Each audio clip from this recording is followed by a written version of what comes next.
Baiklah, Assalamualaikum warahmatullahi wabarakatuh. Salam sejahtera bagi kita semua. Di sini kami dari kelompok 1 akan mempresentasikan hasil dari praktikum hukum OM yang sudah kami lakukan.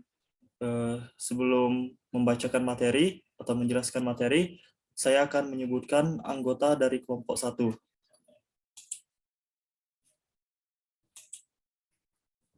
Baiklah, yang pertama yaitu saya sendiri, Muhammad Khairul Hikam. Yang kedua yaitu Lestari Pakpahan, yang ketiga Miftahul Jannah, yang keempat Sri Rizky Anggraini, yang kelima Emilia Prananda, dan yang keenam Fariska Audi Amalia. Baiklah, selanjutnya akan kepada penjelasan materi. Kepada pemateri pertama, dipersilakan. Baiklah, terima kasih moderator. Kali ini saya akan menjelaskan tentang pengertian hukum OM. Hukum OM adalah suatu pernyataan bahwa besar arus listrik yang dapat mengalir dengan melalui sebuah penghantar akan berbanding lurus dengan beda potensial yang diterapkan kepadanya.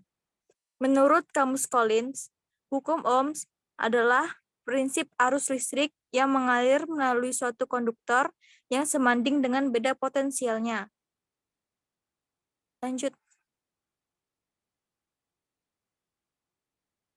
Sejarah hukum Ohm. Hukum Ohm pertama kali diperkenalkan oleh seorang fisikawan Jerman yang bernama Georg Simon Ohm pada tahun 1825. Georg Simon Ohm mempublikasikan hukum Ohm tersebut pada paper yang berjudul The Galvanic Circuit Investigated Mathematically pada tahun 1827. Terima kasih, saya kembalikan kepada moderator. Baiklah, terima kasih. Untuk pemateri kedua, dipersilakan untuk menjelaskan. Terima kasih kepada moderator. Jadi di sini saya akan menjelaskan tentang bunyi hukum Ohm. Jadi, besar arus listrik atau I yang mengalir melalui sebuah pengantar atau konduktor akan berbanding lurus dengan beda potensial atau tegangan, atau yang biasa disebut dengan V, yang diterapkan kepadanya dan berbanding terbalik dengan hambatannya atau R. Next.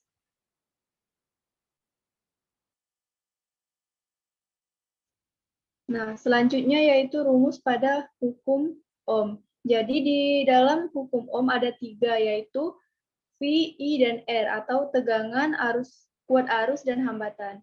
Jadi untuk mencari V yaitu I dikali R, atau kuat arus dikali hambatan. Sedangkan untuk mencari I atau kuat arus yaitu V dibagi R, atau tegangan dibagi hambatan. Sedangkan untuk mencari hambatan yaitu V dibagi I atau tegangan dibagi kuat arus. Terima kasih, saya kembalikan ke moderator. Baiklah, terima kasih. Untuk pemateri ketiga, dipersilakan. Baiklah, terima kasih atas waktunya. Di sini saya akan menjelaskan tentang alat-alat yang dipakai pada percobaan hukum Ohm.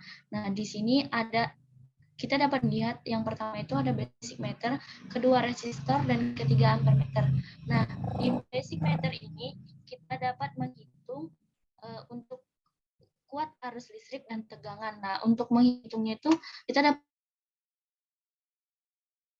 cobaan kali ini alat basic meter ini digunakan untuk menghitung voltmeternya. Terus resistor itu sebagai pengatur dalam membatasi jumlah arus yang mengalir dalam suatu rangkaian. Dan resistor di sini yaitu 100 ohm. Nah, lalu ada ampermeter. Ampermeter yaitu alat ukur listrik yang digunakan untuk mengukur nilai arus listrik yang mengalir dalam suatu rangkaian listrik. Selanjutnya.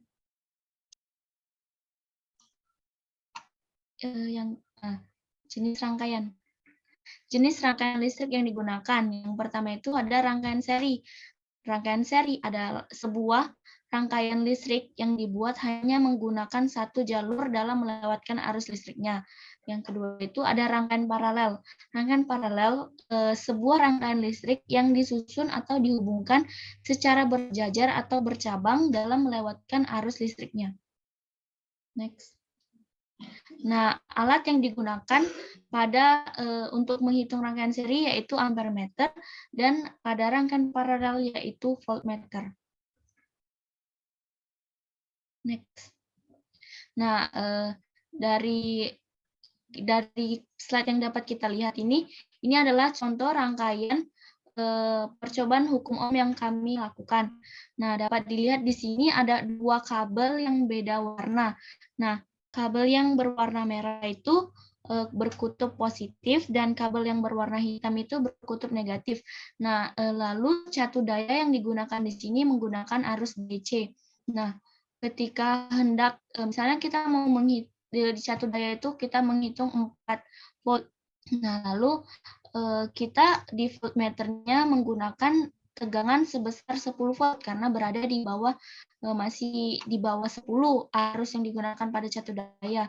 Dan lalu ampermeternya digunakan dicolokkan ke 500 mA ampere seperti itu. Demikianlah saya kembalikan kepada moderator. Baiklah, terima kasih kepada Saudari Lestari Pakpahan. Baiklah, untuk pemateri selanjutnya dipersilakan. Terima kasih kepada moderator. Di sini saya akan menjelaskan mengenai hasil data kami dan juga grafiknya. Pada percobaan ini dilakukan 5 kali dengan sumber tegangan yang berbeda-beda, diantaranya 4 volt, 6 volt, 8 volt, 10 volt, dan 12 volt. Hal yang diamati dalam praktikum kali ini adalah besarnya tegangan yang dihasilkan dengan menggunakan voltmeter, besarnya kuat arus yang dapat dilihat di ampermeter. Dengan melakukan perhitungan dengan skala yang ditunjuk bagi skala maksimum, kemudian dikalikan dengan batas ukur. Berdasarkan praktikum yang telah kami lakukan, telah diperoleh untuk sumber tegangan 4 volt diperoleh arus 0,03 ampere dengan tegangan 3,6 volt. Untuk sumber arus 6 volt, arus yang diperoleh adalah 0,05 ampere dengan tegangan 5,2 volt.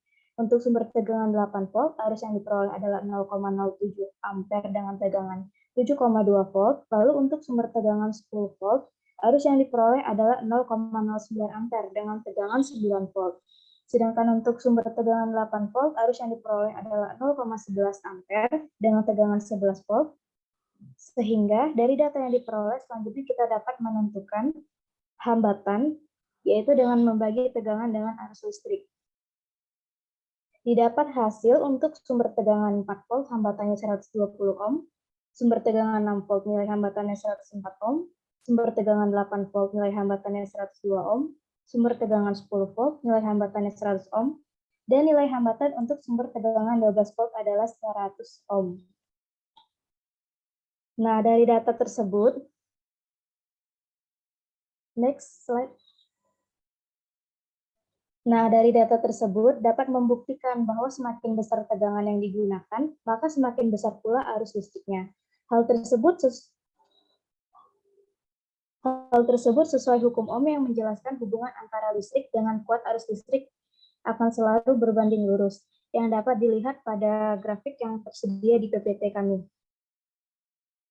Perbandingan beda potensial dan kuat arus listrik selalu tetap. Semakin besar beda potensial, maka semakin besar juga kuat arus yang mengalir.